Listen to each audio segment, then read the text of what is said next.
Então entenda uma coisa, eu descobri que eu era o ignorante, e o ignorante que eu me amava com essa ignorância toda. Só que eu comecei a fazer perguntas e as pessoas não sabiam responder. E hoje é uma noite para você deixar a ignorância. O que você tem que entender sobre o sinal do infinito é que ele é o número 8. 8 significa recomeço. E um dia eu estava meditando, várias das coisas que você me vê ensinar, eu nunca vi sair da boca de nenhum outro ser humano. E nunca vi em livro também. Aí alguém fala assim, então você é o sabichão? Não, não sou, eu sou o que mais faz pergunta. Talvez a pessoa que mais faz pergunta que você já viu na sua vida. Então anota um código aí sobre riqueza. Todo mundo que sabe fazer pergunta vai acessar isso. Mas não é aprender a fazer 10 perguntas, é a nunca parar de fazer pergunta. Por que estou ouvindo essa palestra? Por que estou parado na vida? Por que não tomei essa decisão? Por que eu tomei um prejuízo? Por que essa pessoa está aqui? Por que eu casei com essa pessoa? Por que eu estou comprando isso? Por que eu deixei de fazer isso? São perguntas, e eu não posso parar de fazer perguntas nunca. Vários de vocês têm medo de fazer pergunta, talvez a maioria, porque alguém ensinou você a ser oprimido. E se fizer pergunta é rebelde. Logo, o que vai acontecer? Você vai ser um poço de ignorância. Quando alguém quiser comprar a ignorância, é só sair esbarrando na rua com as pessoas. Você não precisa comprar, ela é gratuita. Algumas pessoas gostam de falar assim para mim, essas coisas que o Pablo fica falando, essas palestras, parecem cultos. Eu prefiro o culto da sabedoria do que o seu, da ignorância infinita. Pablo, você já começou nervoso? Estou tranquilo, só quero te falar uma coisa. A sua ignorância é assustadora, a minha também era. Que fique claro uma coisa, todos que têm acesso àquilo que Deus colocou como princípios, valores, símbolos, sinais e recompensas, esses, mesmo sem ir para a igreja, mesmo sem seguir religião, são os homens que dominam a terra. Deus nunca fez diferenciação de pessoas, nunca. Ele escolheu um povo, é totalmente diferente. O fato de ele escolher uma nação não repudiou nem reprovou as outras. Ele nunca tirou a riqueza de nenhuma outra nação para falar, vou dar para vocês, nunca. Você olha lá na saída do povo do Egito, o povo de Israel ficou 430 anos preso ali. Quando eles saíram, você sabe o que Deus fez? Deus colocou uma ousadia no Moisés para chegar neles. Eles irritaram tanto o povo do Egito que o Moisés falou o seguinte, a gente quer que vocês nos dê ouro. Aí o que aconteceu? Conta a história bíblica que eles deram todo o ouro que eles tinham. E é muito engraçada a ignorância, porque se você coloca ouro na mão de ignorante, o que ele vai fazer? Ele vai comer o ouro. Vocês que estão aqui presencialmente, fala que eu vou honrar vocês, tá? Fala assim, ignorantes comem e cagam o ouro. Eu vou te provar agora, foi isso que aconteceu. É incrível a história.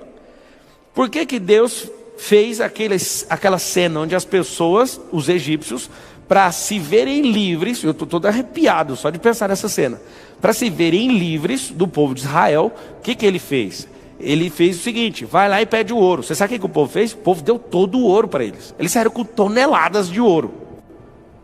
Eu não sei se você sabe também, mas é uma estatística da idade, da antiguidade, da idade moderna e da idade atual, que nunca tiraram do solo terrestre mais do que 7 andares maciços, como você pensa num prédio, com 7 andares e 4 apartamentos, um prédio popular, maciço de ouro. Nunca saiu mais que isso da terra até hoje de ouro. Imagina naquela época. O Moisés, ele viveu há milênios, 4.000 anos talvez. O Salomão viveu há 3.000. O apóstolo Paulo viveu 2.000 atrás. Esses caras, há mais de 4 milênios atrás, aconteceu um negócio muito interessante com eles. Eles pegaram todo o ouro da nação mais rica da terra. Só que se pegar a história dessa época, a história do Salomão, que foi a mais rica que já existiu, a história da Vale do Rio Doce, todas as formas de extração de ouro da terra, não dá 2 piscinas olímpicas cheias de peso, em 100 toneladas, ou um prédio de 7 andares. Eu estou falando de volumetria de ouro. Agora você pensa, esse tempo todinho, não saiu tanto ouro da terra até hoje. Isso é uma estatística, é óbvio, ninguém ficou medindo quem tirou o quê. Eu não sei se você já sabe, talvez você já tenha ouvido falar, eu já fui garimpeiro com meu pai. E ouro você não acha em barra igual o Silvio Santos, você acha em pó. Você acha só a farela, só o farelinho. Aí você vai juntando, quando você tá fera, você juntou um pote desse tamanho, só de pó. O que você está falando desse negócio do ouro? Eu falei que gente ignorante come e caga ouro. Ou seja, aprende, não usufrui e joga fora. Existem sabedorias que foram liberadas para vocês ao longo do tempo, na qual vocês não souberam canalizar, tiveram que engolir, tiveram que cagar. Desculpa falar essa palavra, mas você caga todo dia, não vem mexer o saco. Quando Deus dá essa indenização, esse ouro significa, vocês ficaram 430 anos escravos do Egito. Então eu vou dar uma indenização de 430 anos. Ninguém, absolutamente ninguém, vai escravizar vocês e vocês vão sair com a mão abanando. Vocês vão sair com liberdade e vou indenizar vocês. O Egito indenizou. É como se fosse o acerto de CLT. Foi escravo, mas vai sair indenizado. Rapaz, a indenização saiu caro. Carregaram todo o ouro. Pablo, o que aconteceu? Aconteceu uma coisa bem simples. Eles foram para o deserto. E lá no deserto Moisés sumiu. Quando você fica dependendo de Moisés, você vai se ferrar na vida. Como Moisés foi para o Sinai e não voltava, as pessoas, cadê o Moisés? Cadê o Moisés? Algumas pessoas acham que o bezerro de ouro foi uma desconexão com Deus. Não foi. Eles de todo o coração não sabiam o que fazer com aquele tanto de riqueza e nem fazer nada na vida sem o Moisés. O que eles fizeram? Vamos fazer um bezerro, que significa sacrifício, e vamos fazer o quê? Vamos adorar a Deus com esse bezerro. Moisés desce, já quebrando a placa, aquele terror. E o final é muito interessante. Porque quando Deus dá esse ouro, eles não entendem de riqueza. Repete assim comigo. Escravo não entende de riqueza. O que aconteceu então? Quando eles pegaram essa indenização, eles não entenderam o porquê, nem para quê e nem como eles iam usar. O Senhor, Ele libera riquezas reais nas nossas mãos, mas como a gente não sabe de onde veio, para que serve, como usar e o porquê de todas as coisas, o que vai acontecer? A gente vai comer essa riqueza e vai cagar essa riqueza. Talvez seja um pouco pesado para você que está ouvindo a primeira vez. Escravo não entende de riqueza. É por isso que ele fica 50 anos trabalhando numa mesma empresa. Escravo não entende de riqueza, por isso ele tem medo de quebrar a cara. Escravo não entende riqueza, por isso ele odeia a liberdade. Escravo não entende riqueza, porque se ele entendesse, ele ia começar a escavar o cérebro dele. Se o escravo entendesse de riqueza, ele ia rasgar o coração dele.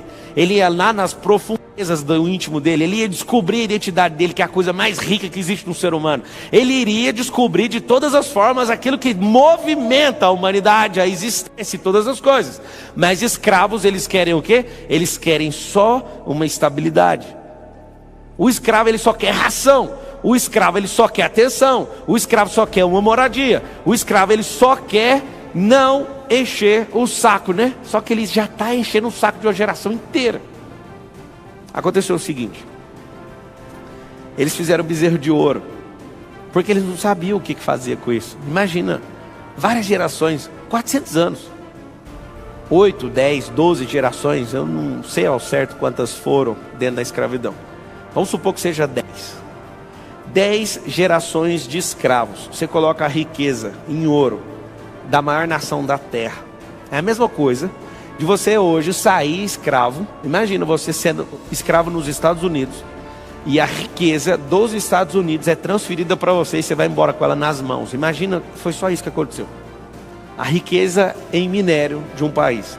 Por muitos séculos, o ouro foi usado como lastro do Banco Central de todos os países. Hoje já não é mais. Mas aconteceu o seguinte: como não sabia o que fazer com isso, é simples. Não tinha nenhuma banca no meio do deserto. Então não tinha o que fazer com isso. Eu nunca fui instruído sobre o ouro. Eu nunca fui instruído o que fazer com isso. Eu estou com medo, eu não sei nada. Eu sou um escravo, eu quero voltar para trás. E o Moisés, que é meu líder, foi embora, não volta. O que eles fizeram? Um bezerro de ouro. O que o bezerro de ouro representa? Representa a obra própria. Bezerro de ouro, várias igrejas construíram bezerros de ouro. Várias igrejas que perderam o mover, que é a coisa mais normal que existe, tá? Mais normal do que o marido trair a esposa, é uma igreja trair o noivo. É mais normal que você imagina. O seu noivo nunca vai te trair, mas o marido é normal trair, né? Principalmente nos dias de hoje. Só tem um detalhe: as igrejas constroem bezerro de ouro porque perderam o mover. Isso é normal. Só que aí um dia, quando Deus falou que ia descer para trocar ideia com os caras, é assustador o que ele manda fazer. Ele manda pegar aquele ouro, moer, pôr na água e mandou os caras beber. Eu nem acreditei que estava escrito na Bíblia. E continua escrito, não sei por causa de quê. Eu sei que o Deus vivo falou assim, ó, manda esses caras beber isso aí. Lembra que eu falei para vocês que o escravo, ele come e caga riqueza. Ele ouve coisas que é para acionar o íntimo dele, mas ele é um covarde. Por que ele é um covarde? Porque ele come, ele sente o gosto e não dá conta de reter. Porque a riqueza não é para ser retida. Não tem como tirar nutriente de ouro. E ele come, porque ele não sabe para que serve, então ele come. É como um porco quando pega uma pérola. Ele acha que é de comer, ele acha que é de quebrar, mas ele não entende que é um adorno. Então o que ele faz? Ele quebra, ele fica com raiva ainda de pessoas que jogaram isso para ele. Porque ao quebrar uma pérola, talvez você nunca teve essa experiência, quando você quebra uma pérola, ela fica pérfuro cortante. Aí começa a cortar a pata do porco. O porco ainda chora de ódio de você e põe a culpa toda em você. É por isso que tem a expressão, não jogue pérolas aos porcos. Por que escravo come ouro e caga ouro? Não consegue tirar nenhum proveito. Isso vai machucar você. Imagina você pegando uma pedra pontiaguda de ouro e comendo. Imagina o que acontece com você. Te arregaça por dentro. O que Deus fez? Mandou transformar em pó. Eles beberam esse negócio. E aí tem uma das coisas, os rituais mais pesados que eu já vi na terra. Ouro, na Bíblia, se fosse você, eu anotaria. Significa a glória de Deus. O ouro significa a glória de Deus. Algumas pessoas mandam mensagem: você gosta de falar de riqueza porque você é rico? Então, eu sempre fui, mas eu sempre impedi. O dia que eu parei de impedir a riqueza, tudo foi destravado. O dia que eu parei de comer ouro, o dia que eu parei de cagar ouro, eu entendi que ouro é para ser canalizado. Por que não tem como você ter lucro nenhum? Por que não tem como você crescer? Por que não tem como você destravar comendo e cagando? Porque não tem como tirar nutriente de ouro. O ouro precisa ser canalizado e não guardado. Todas as vezes que você vê um alerta bíblico falando sobre riqueza, está falando sobre guardar. Não tem como.